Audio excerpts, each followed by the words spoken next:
In this week's podcast, I talked to count them, three people in one episode. What's the meaning of it all? Who the hell do you think you are? Who gave you permission to sick three people on us?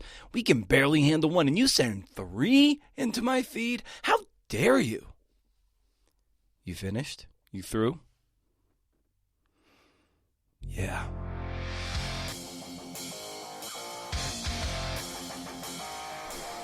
Oh, that's right. That's right, CNFers. This is the Creative Nonfiction Podcast, the show where I speak to badass people about the art and craft of telling true stories. This is the time of the month where I jam with the people from the Atavist Magazine to showcase and highlight the month's featured writer in the month's featured piece. She is Maddy Crowell, and her piece deals with the man who was sent to prison as a teenager, as a minor, and kept there for decades. And what would happen to a man locked away for more than 30 years? What would he do when he got out of a world that was then locked down by pandemic? Great stuff. I mean, it's a sad story, but it's a great story, if you know what I'm saying. Follow me? Good. I also talked to Jonah Ogles, the lead editor on this piece, as well as Ed Johnson, who headed up Atavist's new brand design and their new design launch. So we get into a little bit about how design adds to the story, how this new design is going to make for a more literary, immersive experience. Again, great stuff. Before I hand the ball off to Jonah, be sure you're subscribed to the show wherever you podcast and keep the conversation going on social media at CNFPod. We're getting closer and closer to the launch of issue 2 of the audio magazine on the theme summer. In order to enjoy it, you got to become a CNF member at patreon.com/CNFpod. For as little as $2 a month, you get access to the magazine. And for a little more scratch, you can get transcripts and maybe some coaching. I know I need coaching. I mean, have you heard me talk? Have you read my writing? No? That's because it's so bad, I can't get anything published. Maybe I should hire a coach. If you can't do, interview. Such was the old tagline of this show. Maybe I'll bring it back. I'm feeling it. I miss the days when I used to shit on myself. I know I'm not exactly ringing the bell of my own endorsements, but let me tell you how important it is to have a coach in your corner. To see things that you can't see. If you're stuck on a pitch, need help with an essay or a book, give me a call if you're ready to level up. Sometimes you need someone who can see what you can't see. I already said that, but I want to reiterate. And I'd be honored and thrilled to help you get where you want to go. Just email me, creativenonfictionpodcast@gmail.com or brendan@brendanomera.com. Hey. Yeah, and BrendanO'Mara.com is where you'll find show notes to this episode and over 250 other interviews, as well as our micro-podcast, Casualty of Words. Head over there. That's where you can sign up for the monthly newsletter for a sweet, sweet dispatch of book recommendations, podcast news, cool links to articles, blogs. You're entered into book raffles as long as you're subscribed and on the main list. And there's a CNF and digital happy hour where we just get together, we hang. Sometimes I invite a friend on and we can pick their brain. And you can get a little better at whatever it is you do. And we just sit around the fire, so to speak, and we just shoot the shit. Only for newsletter subscribers. Think about it, man. Think about it. All right, that's enough housekeeping. I hate that I have to do that at the top of the show, but it's the only time I can almost 100% know that you're listening. I mean, you might be hovering that finger over the skip ahead button, but at least you're here, man. So Jonah and I going to talk a little bit about what made Maddy's piece so special, but also what makes an Atavist story an Atavist story. Get it? All right. Let's get after it.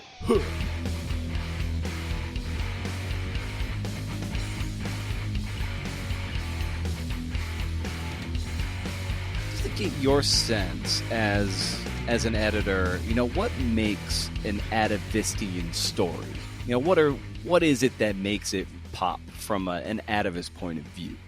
The thing we talk about most often is wanting our stories to feel cinematic, wanting readers to feel like they are perched on the shoulder of these characters. And I think what that means a lot of the time for us is, scenes, really descriptive language, both describing sort of the action and the environment in which it takes place, but also what's happening in characters' heads. In Maddie's story, I think what I was hoping for was some emotional resonance. To I wanted readers to feel close enough to this character that they felt things as he felt them, because it's not, I think a lot of times when we describe a story as being cinematic, writers just assume that like there has to be an explosion or like a bank heist or something like that, and Yeah. that's not always true. I mean, don't get me wrong, I love a good bank heist, and explosions don't hurt a story's dramatic tension usually, but I think it can also be done in quiet ways where the action that's taking place is really an interior action, and it can be more character driven the way the story is. Yeah, there's speaking to that of like a quiet moment of cinematic brilliance. I think of in the movie, I've only seen it once, but in the movie Castaway, like when he finally gets back to mainland or whatever, and he's at some sort of buffet or celebration, he looks down at like a crab leg, Uh-huh. and like he had basically been sustaining himself on those the entire movie, and so then when he sees it there like on the plate and it's sort of a very luxurious and decadent thing, you look at it and it's like it's a very quiet thing, but you just realize the sort of the humor of that moment but the pain of it as well. Yeah, right. Yeah, that's a perfect example. The and the reason that works in Castaway is because of the rapport you've built with this character. You've just spent so much time with Tom Hanks' character that you have started to see the world a little bit the way he does. Obviously, I don't think any piece of art, be it literature or film, is going to be able to allow you to fully inhabit another person's mind. But I think when we're all striving towards that and pushing in that direction, I do think it's possible to give readers a glimpse of that. And those are the moments, especially with this story, but in any story like it, that I'm aiming for as an editor. Yes, but mostly as a reader. Like I just want, maybe this is because we're in a pandemic, but the connection is what I want.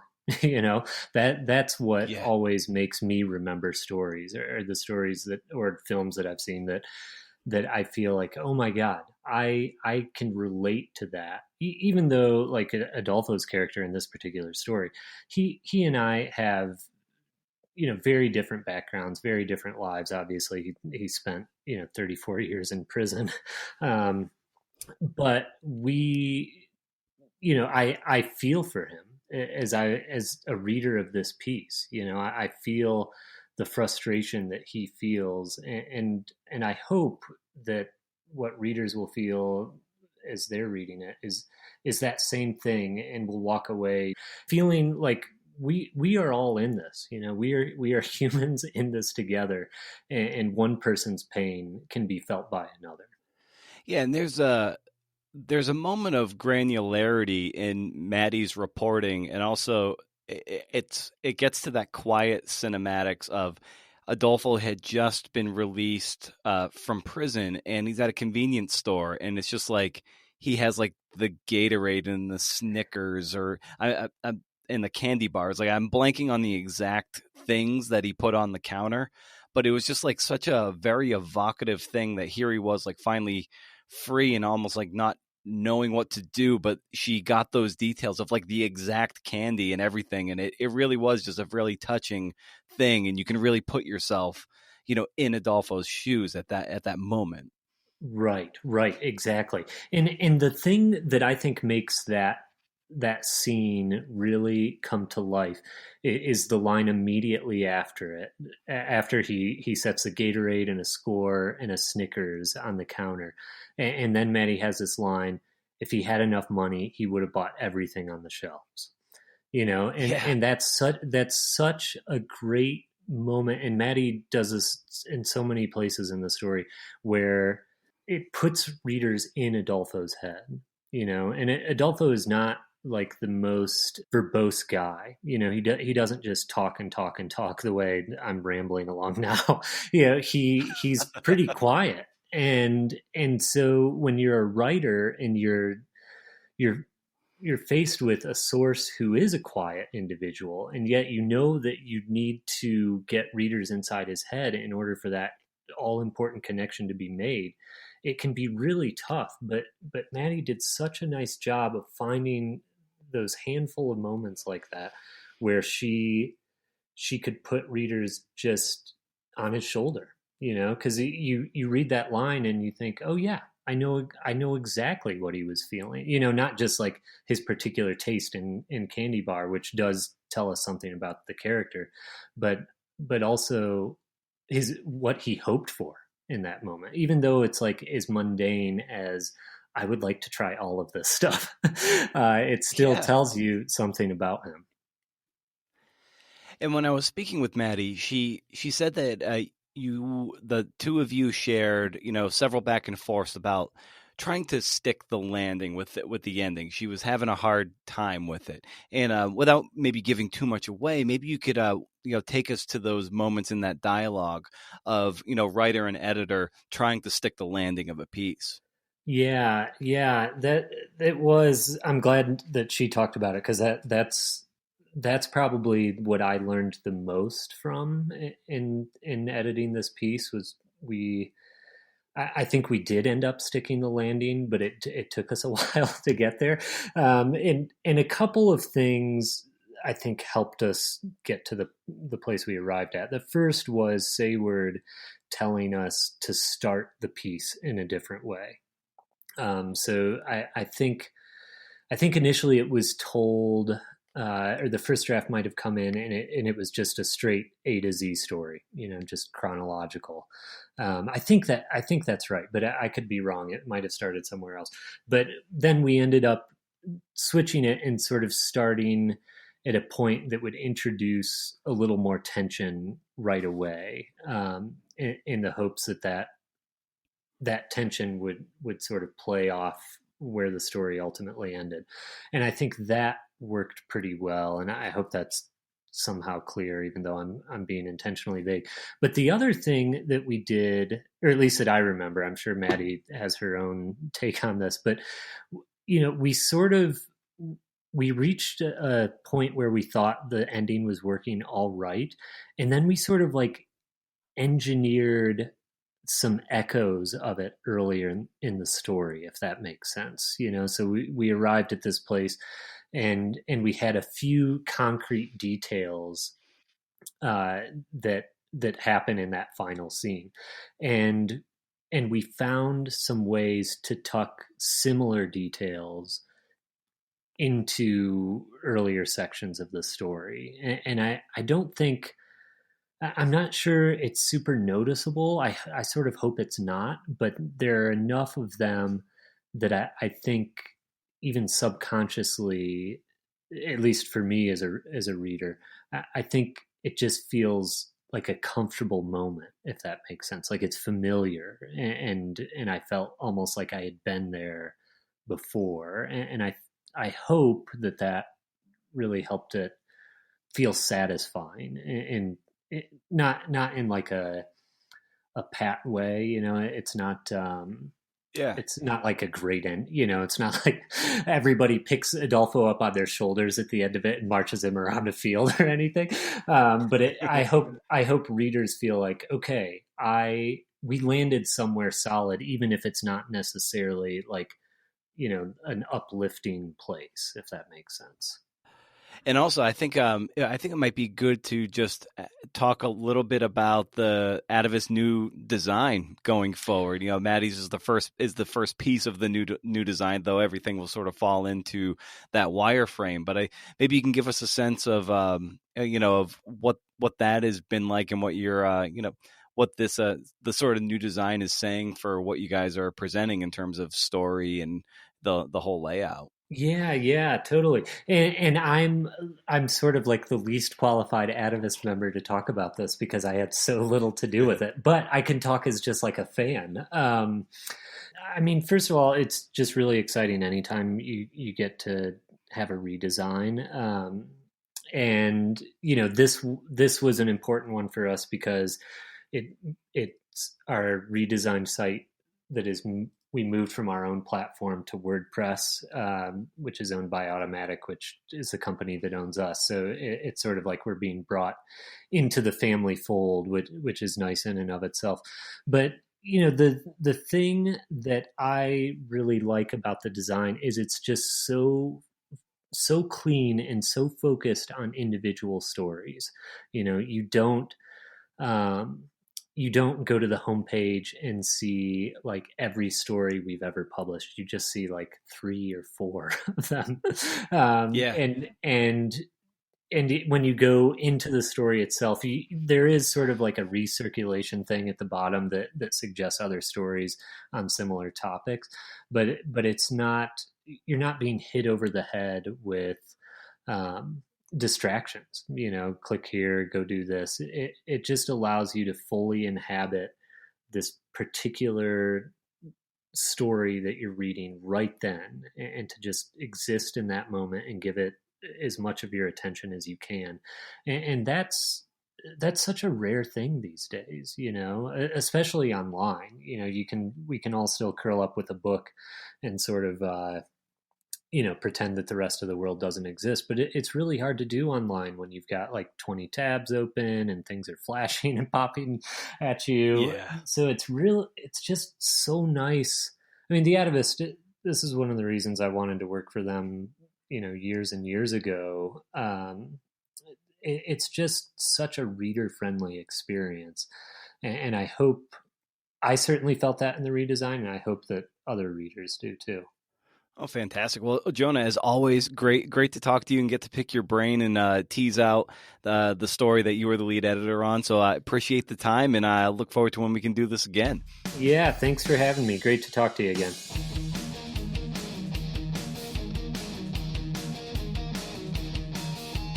Okay, so next I speak with Ed Johnson for a few minutes about the new design for Atavist. Very exciting. A+. It's lean, it's mean, it's downright literary. It's bad to the bone. Dare I say it's kinda metal. I'm overreaching and I don't want to get fired, so here's Ed. Yeah, I mean, well, the process was really that, Atavist Magazine and what was the Atavist technology platform, always existed on the same thing, and the Atavist technology platform was shut down. And so we had to move to WordPress. And so that was the real impetus behind the redesign, though we'd been thinking about a redesign for a while. Kind of the ethos behind it is, it's such a unique publication in that it publishes one thing every month, one story. Compared to most of the websites I've worked on that deal with content, that's just like, a fraction of what's usually published. So the ethos is really about making people focus on each individual story and creating the best environment for readers or anyone who visits the site to really sit down and engage with our stories, rather than click around a lot or serve a lot of ads. Like that's not what the Atavist does. In the redesign was really thinking about how we wanted to kind of bring out the more literary qualities in the design. With the transformation from it being part of a tech platform to being a standalone publication, we really Sayward and I and the editors talked about how we wanted to bring out the literary quality of what the work we make. And we did that with, the fonts we chose and kind of the simplicity and the white space and, the sort of a more elegant approach to the content that we create. I love that this idea of making the tech more literary, and it's not something you necessarily associate with tech being literary. So maybe you can unpack that a little more in terms of how to make something that is, on the surface, like coldly technological into something that's more warm and literary. Yeah, I mean, for me, when I'm thinking about content design, I really think about the typography. And so, we use this typeface called Triptych, which is by a font foundry called the Pipe Foundry, which is based out of Norway.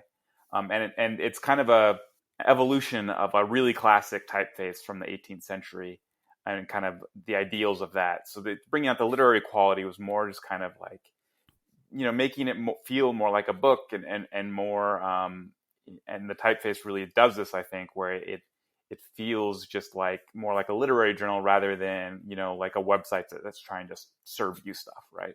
And so that's how, that was really when I saw this font and I knew this project was coming down the pike, I thought about, I really thought it would be perfect for what our goals were. Nice. And I also wanted to get a sense from you from the design angle, how important that is in terms of the overall storytelling package. So of course we have the prose and everything in photography, but how does design fit into the storytelling aesthetic, if you will? Yeah, I mean, whenever I start, and this is what I've always done when I've done editorial design in both print and digital, is, I like to start by reading the story and hopefully through the process of both assigning the art and the illustrations and bringing the design together, I'm reflecting what the story's about and kind of the vibe and the narrative of the story. So, some stories that we do are kind of just more of a adventure, right? And that the design and the color choices and everything should reflect that, where some are very serious and about, very troubling things. And so that similarly should be reflected. So I tend to really be driven by what I read. So someone once told me, the most important thing as an editorial designer is to read over and over again. It's just like editing, right? You end up reading the stories a ton to get it just right. Oh, I love that. And maybe lastly, what was it about Maddy's piece? What about this story influenced your palette for designing this? Yeah, I mean, I think just like kind of it's a very sad story in a lot of ways. Obviously, I think for me, when I think about these sort of sentences, I think they're very draconian and don't reflect a proper society. And, so I think what I wanted with the design was to, we have the dark background with the white type and typography. And, I just kind of wanted to get people into a headspace of seriousness and somberness. I also think that, we had Akila Townsend was a photographer on this issue, and she did a really good job of kind of adding texture and color to the story and brought that out with the portrait she made and the other photography. So, yeah, I mean, it's hard to, we're working both within the brand of the Atavist and then also within each story. And I just try to really, as I'm reading, think about how to reflect what the story is about subtly with the design choices. So, I did that. I think I did that well this time. I'm pretty happy with how this layout turned out. Oh yeah, it's great, and I love that it's like you're keeping in mind the aesthetic of the Atavist brand, but then within that, each story is kind of its own thing as well. So there's kind of like two balls that you're juggling at all times when it comes to designing a story for that month. It's very interesting. I mean, that's the brand versus the story is always the kind of, when you're doing editorial, it's always not the conflict, but what you have to think about. I mean, and with the Atavist, because again, it's such a unique publication, it's much more about individual storytelling for me. And that really reflects it. Whereas like if you're doing most digital websites, you're using templates and it's like the same thing over and over again that you're just putting in different pictures, right? Nice. Well, excellent. Ed, this was, it was great to get your insights into this, and I appreciate you taking the time because what you've done with the redesign, of course, with Maddy's, very like sobering and wonderful piece on Adolfo. It marries well, and so it's just a job well done. I can't wait to see what else you cook up next for subsequent stories. Yeah, it's such an interesting place to stories to work on. This long format is just.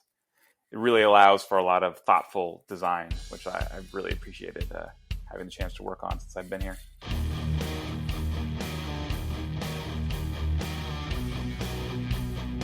And at long last, now you know a thing or two about the design, and here's the moment you've been waiting for.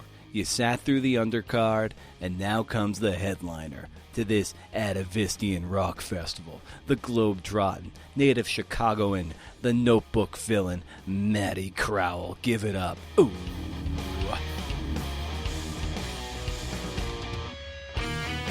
Give me a sense about what you're reading these days, whether that be books or novel, nonfiction, magazine, column, whatever. What are you consuming right now?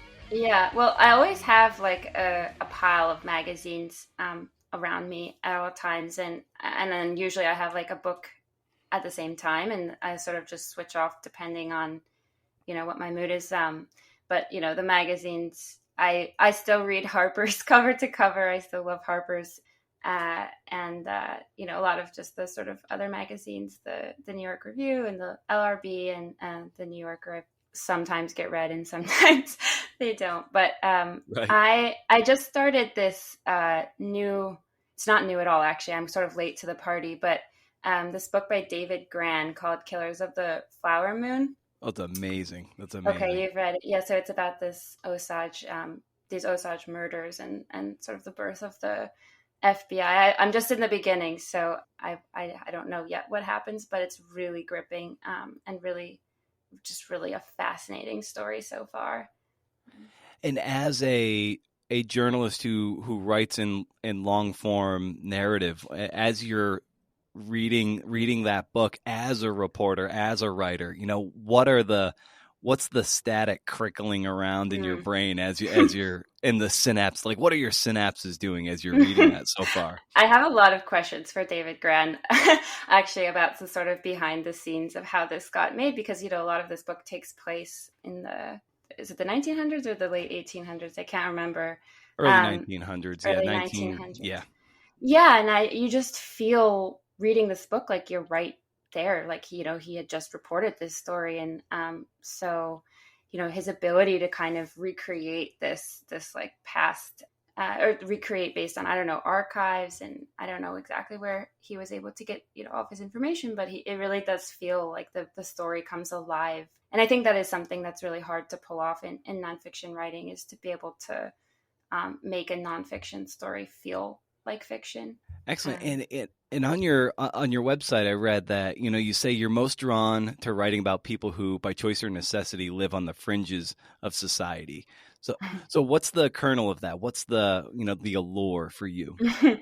I've had a hard time, to be completely honest, like kind of trying to figure out what the thread is in all the different stories that I write, because my process is sort of, I'll come up with an idea or I'll get interested in something and then I'll jump into it. And I don't really sort of connect the dots on like what I'm, what sort of theme I'm following until later. And so this was something I actually sat down with a friend and she helped me workshop my quote unquote beat.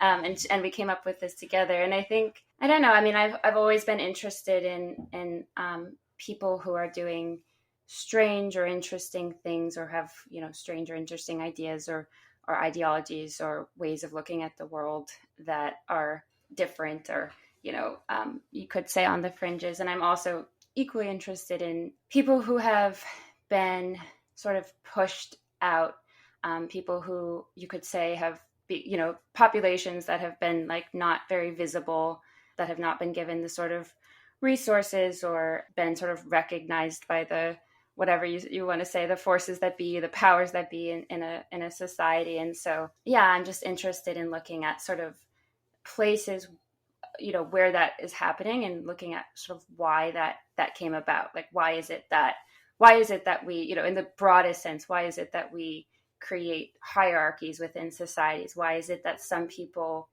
just don't get an equal voice in a society? Why is it that, why do we sort of create groups and create the other? And so, yeah, so I've just sort of, I think that is sort of the thing I'm interested in following. I know it's very abstract, but I think it's sort of a theme in a lot of pieces that I write. Where do you think that comes from? I don't know. That's actually a really hard question. And because I think for me, a lot of like how I come to journalism is sort of intuitive in a way. Like I feel sometimes like I just sort of follow a story or follow a sense. But yeah, I would have to think about that more, to be honest. I don't exactly know where it's coming from. Sure. I'm always kind of interested in how people, get into this vocation, and maybe you can, just express how why you were drawn to journalism and this kind of storytelling. I started out in journalism sort of by accident. I was really interested in philosophy, actually, and I thought I was going to be like a philosophy or an academic, or at least pursue philosophy as a PhD. And then I did this abroad program in college in Morocco, sort of right at the wake of the Arab Spring. It was a journalism in Arabic program, and that was really the first time that I fell in love with journalism. I started working on this story about the sort of the wake of the Arab Spring. I started looking at like kind of why, sort of like looking at what had gone wrong in Morocco, I think you could say, and sort of one like trying to understand why the Arab Spring had failed there in a lot of senses. So I was interviewing the leaders there was a small cohort who ironically had also been philosophy students, a lot of them, but I was interviewing the leaders of the Arab Spring in Morocco, and in that process ended up getting like followed myself by the Moroccan Secret Service, and sort of got a tiny little dose of sort of what they were going through. And it was just the sort of first time that I felt like I was seeing a powerful regime like the Moroccan kingdom and its inner circle could sort of take down these revolutionaries, and so yeah, I just completely fell in love with the process of being able to kind of ask a question, and even if it was an abstract question for me, like why had this failed, or and then to be able to sort of chase it down and at least get some concrete answers. And so I started there, and then really also fell in love at the same time with foreign corresponding. I think that experience had kind of opened my eyes to being able to report abroad, and then moved to Ghana the following summer, where I worked for a local newspaper, and then moved to India after college for about a year. First working at a local Indian magazine there called The Caravan, and then freelancing and moving around. And so I sort of got into journalism mainly through traveling, and through living in different countries and getting a taste of like foreign corresponding. Mm. And when you're preparing for a reporting trip or an interview with someone, I think there are a lot of times maybe two schools of thought. A lot of people might do a lot of research ahead of time, and then some other people might be like, you know what, I'm going to do just a little bit so I know a little bit, and then I'm just going to ask the questions and let the questions sort of lead me down whatever road, and then just kind of be a little more improvisational as the conversation unfolds. So what's your approach when you're interviewing someone, when you're looking to start pulling on that string? Yeah, that's an interesting question. I mean, I think it for me completely depends on the story. In some cases I do a lot of preparation, like especially if I'm interviewing like a government official or someone who's sort of, you have to have talking points and you get like a set amount of time. I often will sort of prepare questions ahead of time. But my favorite kind of interviews are the ones that you just sort of leave the recorder on, and you just let the conversation like become natural, because I think that's where you pick up the most interesting stuff, details that you wouldn't have gotten otherwise, or side stories or tangents. Like the best thing is when they go on tangents, because you just, if those tangents find a way back into the story, I think often. But yeah, for me, it's just very much a mix. It really just depends on the nature of the story and the amount of time I have with the subject. Throughout the course of whatever reporting I've ever done, I've always struggled with the recorder. And maybe it's because I have like this romanticized idea of some of the old guard reporters that I used to, that I admired, like the John McPhee's of the world, and everyone who totally eschew voice recorders of any kind. And they just go to the notebook, and I just love notebooks and pencils. And I love that. But I also know the value of the recorder being this big troll that just, a trolling net that just captures everything. And then you can be judicious about what you use, knowing that you have everything. And so when you're reporting, what is your sort of your toolkit, so to speak, but also your relationship to the voice recorder and when you're interviewing and reporting? I very much would love to not to have to use the recorder. I wish my memory was good enough. I wish that I could just record things without it, because I agree that I think it can often, once the person you're trying to interview sees the recorder, even when you try to be discreet about it, I do feel like walls will come up, or people are a little bit more careful, or I don't know, just a little bit more hesitant. I've tried things like sometimes, I mean, I always ask permission before I record, but sometimes I'll wear like, it's kind of silly, but I wear like a big oversized shirt that has this big pocket in the front. And sometimes I'll stick the recorder like in the pocket facing up. And especially when we're like walking or trying to do an activity together, I just let it like record and just try to make the subject just forget that it's there, because I think that the worst kind of interviews are the ones where where the subject is very stiff and you're very stiff and there's this recorder out and they're like very aware of it. And I try to make it more discreet, but it doesn't always work. I know. And I wish, like, you can be scribbling along like crazy, and invariably either you're going to lose stuff because you can't read your penmanship, or the gaps that you are going to naturally miss, you're going to fill in with however Maddy Crowell talks to like kind of spackle in the quote if you're looking to quote. And so it's never 100% accurate. And I think if you're a real stickler for accuracy, of which it's so important to be accurate these days, it's almost like the recorder is, even though it's got a battery and it can die on you and it's an extra layer of technology, it's just, it really, I've come around to it that I need to just suck it up and say it's fine. You need this. It's for the betterment of the story, and also just accuracy.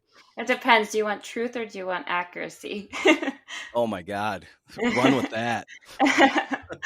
Now I can't remember the name of the book, but there was I saw there was the Broadway play about this. Daniel Radcliffe played this young fact checker from some big magazine, and he was fact checking this writer, and the writer was being really difficult because the writer was like, yes, what you're suggesting is factually accurate, but what I'm writing is truthful. It's a lifespan of a fact, I think. Yes, thank you. Yeah, that's what it was called. Yeah.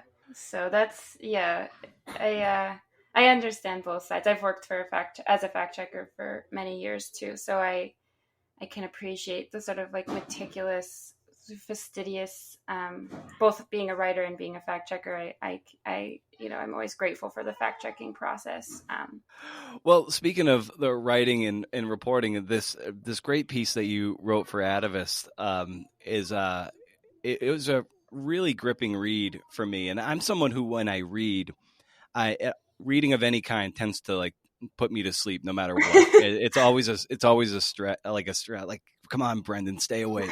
But I read your piece. I was able to read your piece, and it didn't put me to sleep at all. And I was just like so engrossed by the thing. And so that's a testament to what you were able to pull off with the piece. So maybe you can just tell us, how you arrived at this piece and what the story's about.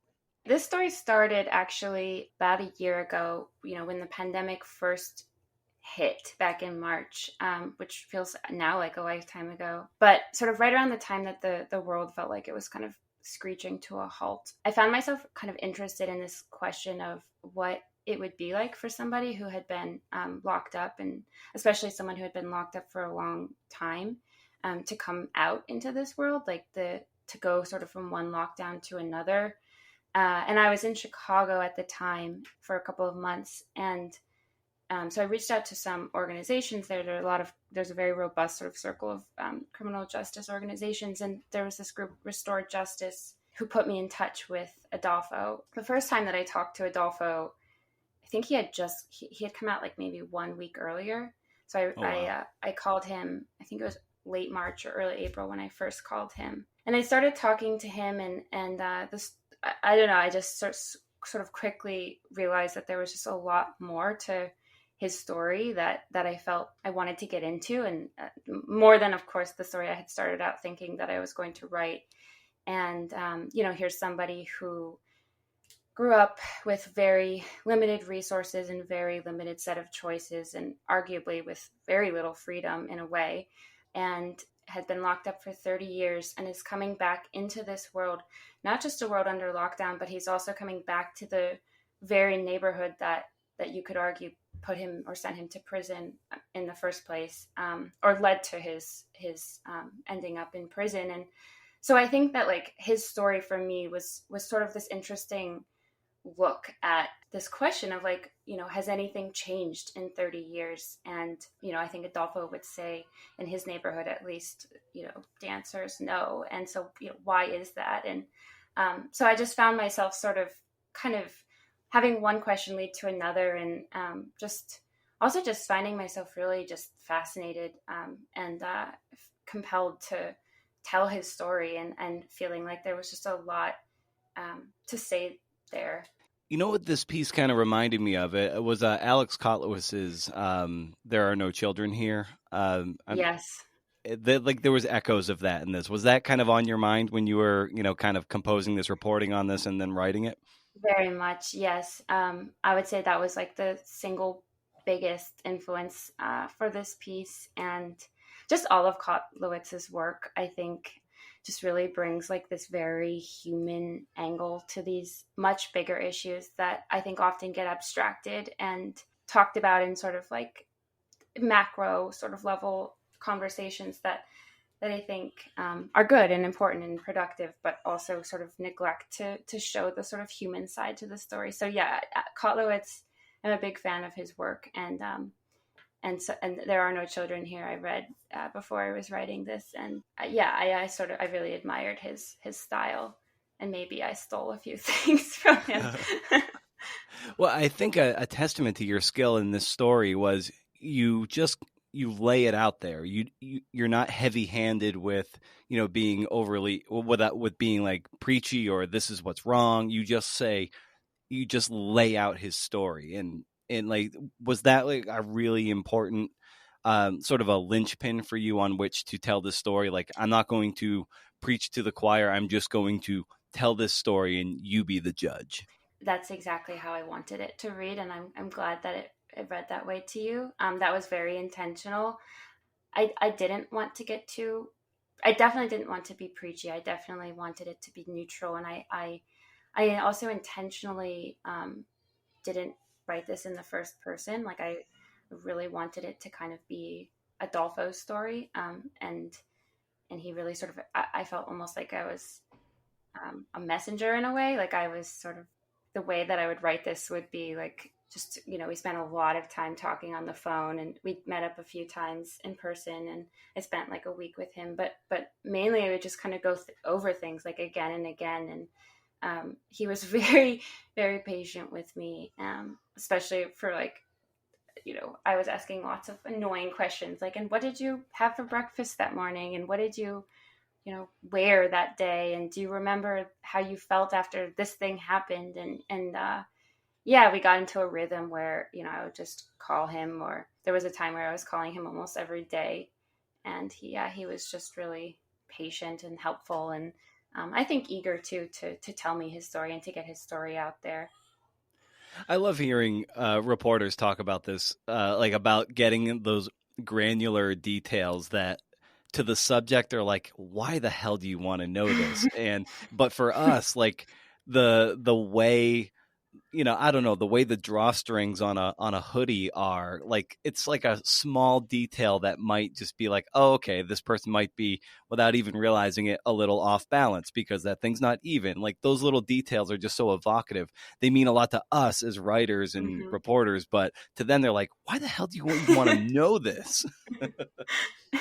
Yeah, he was confused at first, but I just tried to explain to him, look, like, I'm trying to recreate this, and can you help me? And he caught on immediately, and he was great. Yeah, he's just like a very dynamic, self-aware, intelligent person, and so he was actually a lot of fun to talk to, and I learned a lot talking to him myself.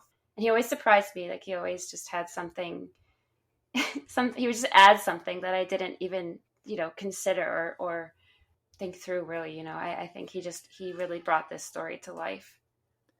And speaking of details, there one section I highlighted is, when he's released from prison, he's out, and you say, Adolfo picked out three different, is at a convenience store. He picked out three different kinds of Gatorade, a Score bar, and a Snickers, and it's just like the specificity of that. It's so charged with detail and the reporting that you have to get to, but it's one of those things that really puts us there. Like, it wasn't just a candy bar; it was a Score and a Snickers. I love that. Yeah, that was something that that was a whole scene that we went through in great detail together, and he remembered everything too, so that was helpful for me. Of course, and why wouldn't he? It was like, the first time, being out and out of the system. It's just like, you would think, the world is turning from, black and white into color again. And it's just I can see the Score bar. I can almost like picture what it must have been like to be holding all of that stuff in his hand and then putting it on the counter. Yeah. I wish that was a scene I really wished I'd been there for in person. I missed it by like a few weeks, but he was helpful in recreating it. Excellent. Well, these as sort of Atavist podcasts are a little bit shorter than I typically do when I have people on. So somewhere down the road, I'd love to have you on for maybe a longer conversation. But as we bring this airliner down, I've been really getting into asking people on the show to offer a recommendation of some kind, and that can be anything from a coffee cup to a kind of coffee or tea to a pair of socks. I don't care what it is. So maybe you can share with the listeners just a recommendation that is exciting Maddy Crowell these days. Sure. Although I don't know how exciting this will be, because it was actually something that my Atavist editor recommended to me, because we were on the phone talking about this piece, and I was really frustrated at one point and feeling like stuck. And he told me about this book that John Steinbeck kept while he was writing East of Eden, called Journal of a Novel. That's great. And and I ordered it, and I've been reading it, or I finished reading it, and it's just fascinating. I found myself more interested in reading that than in reading East of Eden, because here's this writer. You just see the sort of the daily struggle, and there are days where he writes, had a great day, wrote a full chapter, and then there are days where he can't get anything done, or he has to scrap the day's work. And it's just really reassuring to know that John Steinbeck still struggled. So I would recommend that to anyone who's interested in writing or trying to write, or anyone who even just likes to read, or anyone who likes East of Eden, which I still haven't read. And that said, I'd be remiss if I didn't ask you about being frustrated in writing this piece and trying to crack the code of it. So in moments of writing this piece, what were those moments of frustration, and and how were you able to kind of crack the code and get through to the other side? Yeah, I'm not sure if I ever fully did. I think that for me, the hardest part about this piece has always been the ending, because it feels a lot like Adolfo's story is not over. Like it feels like there isn't really an end yet. There's still a lot he wants to do, and there's just a lot that could still happen.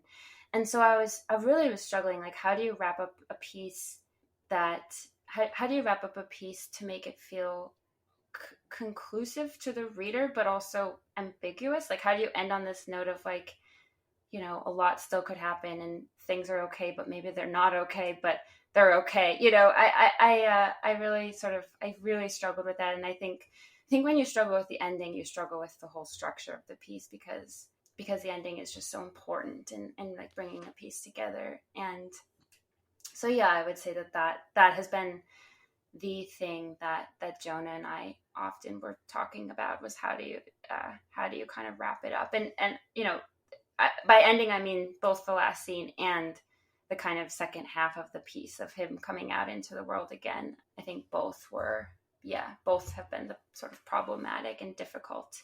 But yeah, when I've talked to people about endings, to me it's very important, just personally, to have the ending in mind as soon as you can in the process, because it ends up being a lighthouse in the distance, and then it's yes, like, oh, okay, now I know where I'm going, yeah, and sometimes that ending, you come to it very early in the process, like, oh, I know where I'm going, like I have a true north.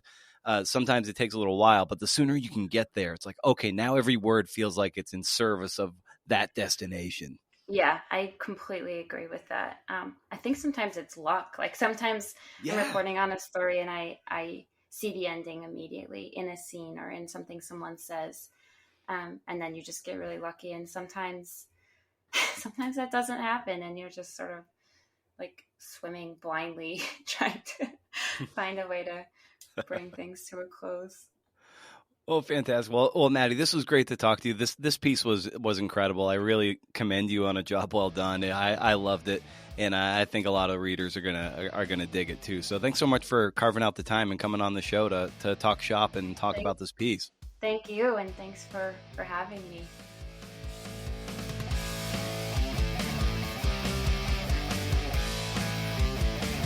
I tell you, that episode was a heavy lift in the edit. I'm not used to stitching together so much stuff. The show is a production of Exit 3 Media, LLC, proudly a media company of one, where we make podcasts and solve your every writing, audio, and editing need. We turn the screws, baby. Tighten things up. Tell some good story. We're here to help. By we, I mean me. Glad you're here. Glad you stuck around. How are you doing? How's the essay? How's that essay you're working on? How's the book? You taking that leap? That's fun. How's the research? You getting far? Making progress? I'm in a funk of all funks, where some people fill that hole with drugs and booze or retail. I tend to fill it with booze, but this time I've been decluttering to fill the emptiness inside. I'm burning it all to the ground, man. I can't take it anymore. DVDs, CDs, Blu-rays, collectibles, like this big Breaking Bad collectible thing I have. It's in the barrel, and the thing, it's got an unopened Pollos Hermanos apron in there. Yeah, I got one of those. I got it for Christmas a few years ago or something, or maybe it was my birthday. Who knows? And I've been hanging on to it for why? Guilt? Anyway, T-shirts, it's all going. I'm on day 5 of a 30-day declutter thing. Day 1, you get rid of one thing. Day 2, 2, whatever. 3, day 3, so on. By the end of the month, I will hopefully have purged 465 items, if I did my math right. The less I have, the more I gain, On this beaten path I reign, right? Rover, wanderer, nomad, vagabond. I don't know. Call me what you will. I look around us and I feel so trapped by these things. We've always wanted, we being my wife and I and producer Hank here, we've always wanted to live in a tiny home, and right now we live in this 1,100 square foot mansion, and it's a cool little place with a little yard with an apple tree that I like to read under if the weather's right, and certainly drink tall boys under, rain or shine. I'm grateful for all I have, I really am, and this impossible privilege of this life that I lead. I often go through the day and think, you don't deserve all this bullshit. Why do you get to have a roof and food and clothes and a podcast? You're not special. You're just an average 40-year-old dude squandering his life and career when there are other people who would die for what you have. And here you are, stressed out about whatever bullshit comes up in that day, starting the day with whatever sense of dread is weighing you down, and now you're like purging your stuff like you're some asshole. You have no focus, and you wonder why you can't accomplish a single goddamn goal that you set for yourself before the weight of the world crushed your spirit sometime in your mid to late 20s. Anybody else feel this way? I don't know. I don't see any hands. At this point, you're probably left, and I wouldn't blame you. I wouldn't. This week I would not blame you. Well, for those who are still listening, sorry I get like this. My producer here is giving me the throat /signal, so I guess I gotta button this up. So like I used to say, back in the day. If you can do interviews. See ya!